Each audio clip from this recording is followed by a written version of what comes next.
Tales from the Darkside, Season 2, Episode 7, The Devil's Advocate, the most famous and popular episode of Tales from the Darkside, and we'll try to see why. This episode was written by George A. Romero, the creator of Tales from the Darkside. He wasn't involved in a ton of episodes, which is why I think this series suffers. I think if he was involved more, we would get much better production and episodes, because he wrote 4 and they're all pretty good, including this one. The first one he wrote was episode 0, Trick or Treat, the pilot. This one, Devil's Advocate, and then 2 from season 3, The Circus, my favorite episode, and episode 9 of season 3, Baker's Dozen, another very memorable one involving rats. So with George A. Romero at the helm, it's easy to see why a lot of people would be intrigued to watch this, as he only wrote 4 episodes and wasn't involved in this series as much as I really think he should have been to up the quality. Personally, I think out of the 4 episodes he wrote, this is the worst one, but it is the most famous and popular, and let's see if we can try to figure out why. It stars Jerry Stiller, the father of Ben Stiller, or, as I know him, George's dad from Seinfeld. We also saw him in a previous series I covered, Monsters, in the episode One Wolf's Family, where he plays Jerry Stiller. You know what type of character we're going to get. He's going to yell and scream. He's going to be mad at the world. He's going to beat his chest. He's going to have his sweater vest and old man clothes on. This is a one-room location and really a one-person monologue stage play.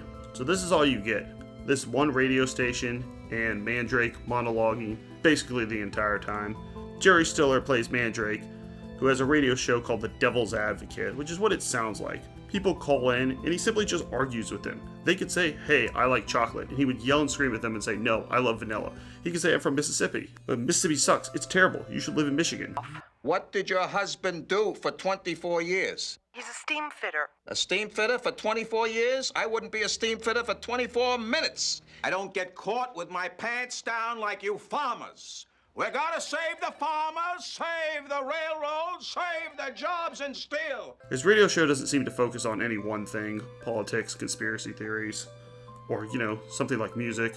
Just seems to be all over the place. And it kicks off with him walking into his radio studio, very angry, explaining that he found a dead person in his car. This is an odd way to kick things off, but they actually do explain it later. When I first saw this, I thought this made no sense, but they do explain it. He finds a dead person in his car and is angry about this and said he was talking to the cops, and the cops are thinking that maybe he killed this person that was in his car. And then he starts taking calls. The phone calls honestly seem pretty normal, but he gets angrier and angrier throughout this episode, and his appearance, along with his demeanor, begins to change.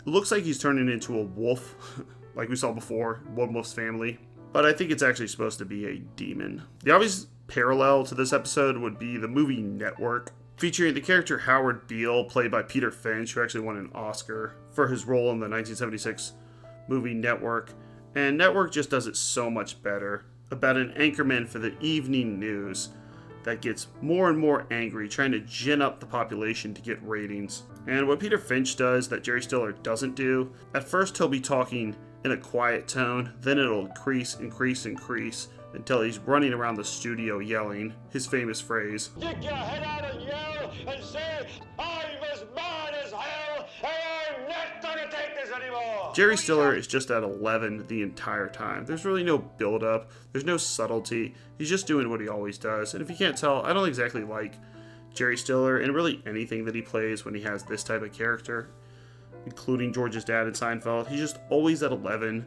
and some people find it funny, but personally I don't.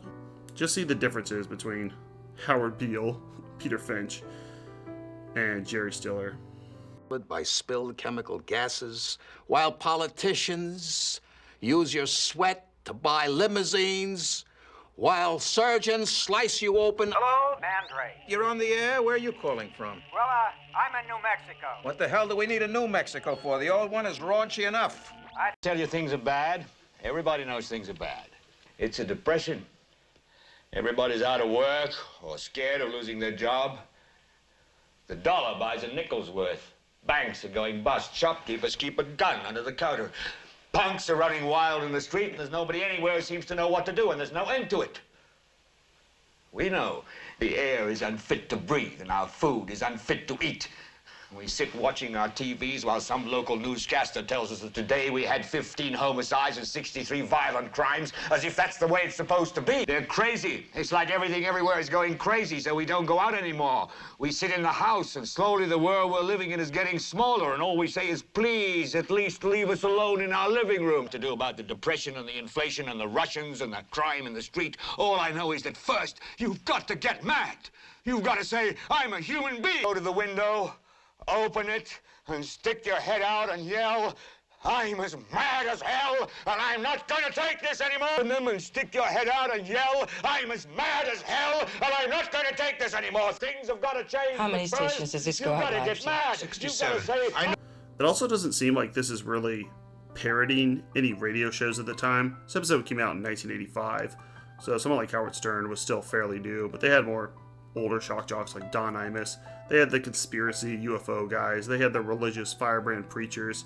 He doesn't really stick to any one thing, and I think this was a mistake. If he ran like a UFO conspiracy show, or a political show, or a shock jock show, which would probably be the most interesting, you would get a better idea of why he's trying to get people angry. Instead, he seems all over the place, and when someone calls up saying they're from, a certain state, and he just says that state sucks, it makes you end up laughing rather than actually feeling like this is a true anger that he has. The ending of this episode is actually quite good. Up until this point, I didn't really enjoy it that much. He is slowly turning into this wolf as he's arguing with these people that are calling onto his radio show. You also notice that people will call from different time spans. Some people call in and say they're from 1920. Some people call in and say it's 1960. So he's getting a little confused. Why is he getting these people that are trolling him and saying that it's, the 1800s? And we get a little voice that breaks the silence and starts speaking to Mandrake the Devil's Advocate. And it's the big man. Well, I guess the little man. It's Satan. He's in hell. God's the big man, is Satan the little man? Yeah, I guess that makes sense. Just calling to tell you what a wonderful job you've done these past 13 years. Why, you've made more people turn to me than I could have ever possibly hoped for.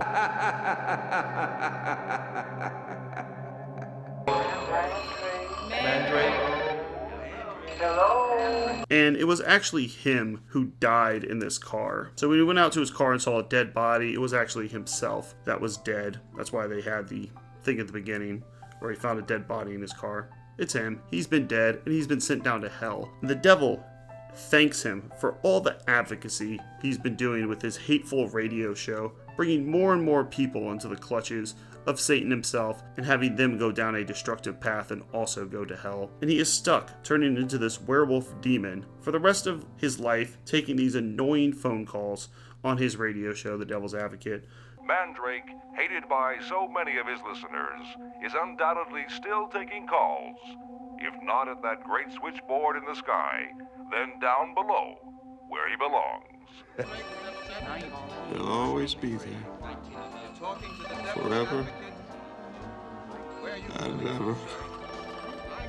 Was found dead tonight behind the wheel of his Rolls Royce in the parking lot beneath his lavish apartment building on the city's Nob Hill. The ending is good. The last 5 minutes are pretty good. But up until that, I didn't really enjoy it that much. They just kind of repeated the same thing over and over, and it seemed like the story wasn't going anywhere. It does have a good payoff. It makes sense when he talks about the dead body in the beginning. But for George A. Romero, whose other 4 episodes are better than this, and of course who wrote things like Night of the Living Dead and Dawn of the Dead, this does seem like him not utilizing his full potential. But then again, I think Night of the Living Dead is one of my top 10 favorite movies ever, so maybe I just have really high expectations for someone like George A. Romero. And a lot of people like this episode, so I'll read some reviews in a second. Give it a 5 out of 10. For the ending alone, up until that point it's a 3 or 4, but I do like the ending. I think it makes sense.